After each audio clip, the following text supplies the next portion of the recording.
কারণ আমি কেমন সেটা আমি জানি, আমার ফ্যান্সরা জানে। আর 2-4টা মানুষের কথা আমার কিছু যায় আসে না, বাট আমার পরিবার নিয়ে যখন কথাটা আসে তখন ওটা আমি নিতে পারি না। বিশেষ করে আমার মাকে নিয়ে, ঠিক আছে? কি বলছে সে, সুন্দর মতো পয়েন্ট উঠেছে, তিশার মাকে 5 লাখ টাকায় চুরি কিনে দেওয়া হয়েছে। তিশার মায়ের সেই 5 লাখ টাকার চুরি যে তোর সিজারের সময় আয়না বন্ধক রাখছে তিশা, সেটা কেন বললি না? হ্যাঁ, দ্বিতীয়ত হচ্ছে কি, শুধু তিশার মারই দেওয়া হয়েছে, তোমার পরিবারের কোনো কিছু দেওয়া হয়নি? তোর কতটুকু যোগ্যতা ছিল ইনকাম করার? তো বাপের 1 লাখ টাকা দেয়ার। কয়টা সিঙ্গেল ভিডিও তুই বানাইছিলি?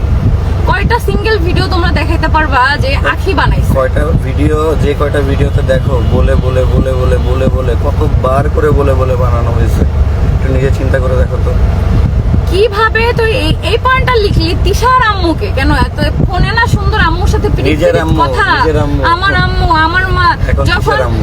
যখন প্রেগন্যান্ট হয়েছিলি তোর মা তোরে যে গালিগুলো দিছিল ওগুলো এখন আমি লাইভে বলতেও পারবো না।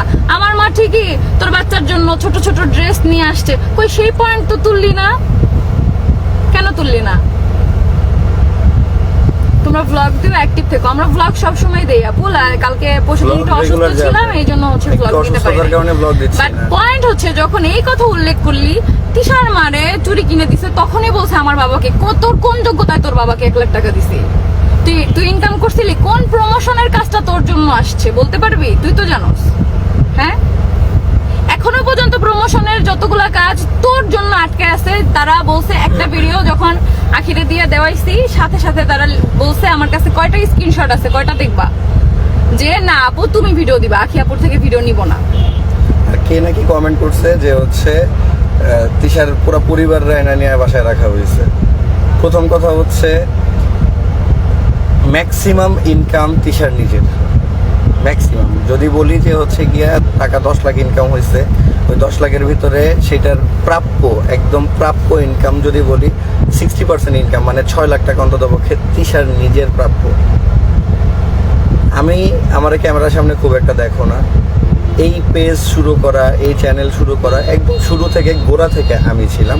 এইগুলো খোলা, এইগুলোর পিছনে যাবতীয় যা কাজ সেগুলো সব আমি করি, আমি করতাম, শুরু করছি, এই পর্যন্তই আমার দায়িত্ব ছিল। এখন টুকিটাকি কাজ থাকে সেগুলো আমি করি।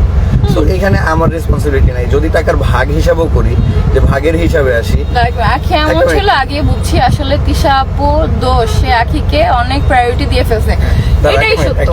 এটা নিয়ে আজকে অনেক কিছু বললাম না, আমি লাইভে আসতে চাই নাই। যখন একটা মিনিট আমার মাকে নিয়ে পয়েন্টটা উঠছে, সো অনেক কিছু করতে পারবা। এখানে 60% টাকার যদি হিসাব করি, যে আমরা ধরলাম আমরা 3 জন মিলে ইনকাম করছি, হ্যাঁ, যে পরিমাণ ইনকাম যা কিছু হয়েছে সম্পূর্ণ ইনকামের মধ্যে 60% ভাগিদার সে, আমি বলবো। এর মধ্যে যদি বলো বাদ বাকি 30% ইনকাম ধরতে পারো আমার, যে আমি যতটুকু পরিশ্রম করি। আর 10% যে দিব সেটা দেওয়ার মতো কাজটা সে করে নাই, সেই কাজটাও সে করে নাই। 10% দেওয়ার মতো এখন তো পেজ খুলতে পারছে, ভিডিও দিচ্ছে। আমি অসুস্থ, দিনের পর দিন যখন আমি অসুস্থ তখনও বলছি এই মেয়েটা হসপিটালে ভর্তি, বাচ্চা এনআইসিইউতে, কি সিচুয়েশন গেছে সব জানো। তারপরে রেসপন্সিবিলিটি নিজের মাথায় রাইখা নিয়ে সে ওইখানে ভিডিও আপলোড দেয়। আমি দৌড়াইতেছি, টাকা অ্যারেঞ্জ করতেছি, এটা সেটা। আমার সবচেয়ে বড় দুঃখ কই জানো? তোমরা যে বলো যে ভালোবাসা, আমি বলছি না যে আমি ভালোবাসা, আসলে আমি হার মানছি, আসলে ভুল আমার, ভালো আমি বাসতে পারিনি। কেন পারি নাই তার দুই একটা কারণ আমি উদাহরণস্বরূপ তোমাদেরকে বলি। আমার বাচ্চা হয়েছে বড় ঘরে, বাচ্চা 20 দিন এনআইসিইউতে, তোমরা প্রত্যেকটা মানুষ জানো। এই 20 দিন এনআইসিইউতে থাকা অবস্থায় আমি টাকা কই থেকে অ্যারেঞ্জ করবো? এই মানুষটার সিচুয়েশন বাজে, ওরে সামাল দেওয়া, বাচ্চার দিকে সামাল দেওয়া, প্রতিদিন সকালবেলা ডক্টর এসে নিয়ে যা যা বলবে সেইগুলো ফেস করা। আমি আমার এই পরিবারটা, মানে তোমরা যেটারে বলো যে তিশার বাপ মারে উঠায় নিয়ে আসছে, বাপ তো বিদেশে, তাও তোমরা বাংলাদেশে নিয়ে এসে ছাড়ছো। আর তিশার পরিবার নিয়ে যে পড়ে থাকার ব্যাপারটা, তিশার মা তার নিজের ঘর সংসার ছাইরা নিয়ে 6 মাস আইসা নিয়ে আলিশাকে পালছে, কারণ আলিশাকে এনআইসিইউতে যে অবস্থায় দেখছে সেটা আমার বাবা মাও করে নাই। আমার বাবা মা এখন মাঝে মধ্যে আসে, এখন আম্মু প্রায় আসে, কিন্তু ফ্লোরে থাকছে 6 মাস। এই যে ওর আম্মু 6টা মাস ফ্লোরে, বাসায় ফ্লোরিং করে নিয়ে ফ্লোরে থাইকা নিয়ে হচ্ছে বাচ্চাটারে পালছে, কারণ ওর যা সিচুয়েশন বাজে গেছে। আর তার পাশাপাশি আলিশার যে বাজে সিচুয়েশন ছিল, এইগুলো আলিশারকে আমি ধরতেই পারতাম না, ও এত ছোট ছিল।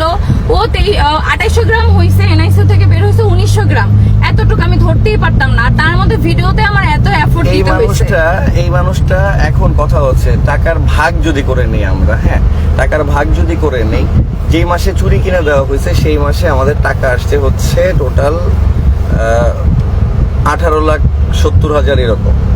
সো 18,70,000 টাকার হিসাব যদি এখন করি, আমি ধরলাম এভারেজ 20 লাখ ধরলাম, 20 লাখ টাকার হিসাব, বাবা ধরলাম আমি 10 লাখ টাকা যাও, 10 লাখ টাকার হিসাবে যে পার্সেন্টেজের ব্যাপারে আমি আসলাম যে 60% ওর, 40% আমার, 10% ওর, কারণ ও কোনো কাজই করেনি। তো যার যার ইনকাম, যে ভাই ভিডিও থেকে ইনকাম হইলে টাকার হিসাব এখান থেকেই আসবে, তাইলে সেই যার যার কাজের অনুযায়ী আমি পার্সেন্টেজ বললাম, তাইলে ওর 60% টাকা মিনস 6 লাখ টাকা আসে। যে মাসে চুরি কিনা দেওয়া হয়েছে 18 লাখ, কিন্তু আমি 10 লাখ ধরলাম উদাহরণস্বরূপ বলতেছি, তার মানে 6 লাখ টাকা ওর আসে। ওই 6 লাখ টাকার জায়গায় ওর মারেও 5 লাখ টাকা দিয়ে চুরি কিনা দিয়েছে, ওর ব্যক্তিগত ব্যাপার। আমি আমার যে পার্সেন্টের যে টাকাটা থাকে ওই টাকা দিয়ে আমি কি করি না করি সেটা আমার ব্যক্তিগত ব্যাপার, ওর টাকা দিয়েও কি করবে না করবে সেটা ওর ব্যক্তিগত ব্যাপার, এটা সিম্পল ব্যাপার। সো ওর মারেও কিনে দেবে, টাকা কামাই করতেছে ও এই প্ল্যাটফর্ম থেকে, অন্তত পক্ষে অনলাইন প্ল্যাটফর্ম থেকে। আমার আদার সাইডের প্ল্যাটফর্মের যে টাকা পয়সার হিসাব, আমি আমার বউ আছে, আমার বাচ্চা আছে, আমি আমার মতো করে খরচ করি, সেইটা আলাদা হিসাব। ওইটা সম্পূর্ণ আমার ইনকাম, আমার, ওর ইনকাম ওর।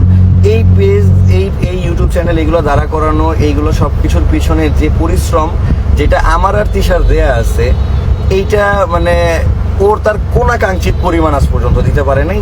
মানে এটা বইলা যারা আমাদের রেগুলার ভিউয়ার তারা জানে, যারা রেগুলার আমাদের ভিডিও দেখে তারা জানে কি এফর্ট দেয় কি দেয় না। ওর মার জন্য ও 6 লাখ টাকা দিয়ে বা 5 লাখ টাকা দিয়ে চুরি কিনে দিছে, সেটা নিয়ে লেখা হয়েছে। আর পাশাপাশি লেখছে আমরা কি পাইছি। আচ্ছা একজন দাদা কাজ না করলে টাকা পাবে না, কাজ না করলে জামাই খাওয়াবে, আর এক বউয়ের ভ্লগিং এর টাকার ভাগ পাবে না। হ্যাঁ, সতীনের দায়িত্ব না টাকা দেওয়ার। তারপরও কোনোদিন একটা টাকা আমার অ্যাকাউন্টে আজ পর্যন্ত ঢুকায়নি, এটা সবাই জানে। আমার এনআইডি কার্ডই নাই, সম্পূর্ণ টাকা আসে আমার অ্যাকাউন্টে। এই যে ফ্রিজ কিনছে সেখানে নমিনি দেওয়া আখির, এসি কিনছে সেখানে আখিকে নমিনি দেয়া, দুইটা এসির ক্ষেত্রেই বলুক আখি যে মিথ্যা, কারণ আমার এনআইডি কার্ডই নাই। বাসার যে ফ্রিজ, যখন 1.5 লাখ টাকার ফ্রিজটা কিনছি তখনও ওকে নমিনি দেওয়া হয়েছে, কই সেই পয়েন্টগুলো তো বললো না। এই জায়গাতে সবকিছুর মধ্যে সবচেয়ে ইম্পর্টেন্ট ব্যাপার হচ্ছে কি, কাদা ছুড়াছুড়ি করতে গেলে আসলে ব্যাপারটা অনেক। তোমরা বলতে পারো যে হ্যাঁ, মানে যারা যারা আসলে পজিটিভলি বলতেছো যে ভাইয়া ঝগড়াঝাটি মিটায় নিয়ে চলে নিয়ে আসেন, আপনারা একসাথে থাকেন। আমি আমার দিক থেকে কিছু কথা বলি। দেখো, ঝগড়া লাগার কোনো ব্যাপার না, ব্যাপারটা হচ্ছে আমার যে জিনিসটা খারাপ লাগছে, তোমরা যারা মেয়ে মানুষ দেখতেছো তাদেরকে বলবো তোমাদের হাজবেন্ডকে একবার জিজ্ঞেস করবা, আর যারা ছেলে মানুষ দেখতেছো তাদেরকে বলবো তোমরা হইলে কি করতো, আমাকে এখন একটু কমেন্ট করে জানাও।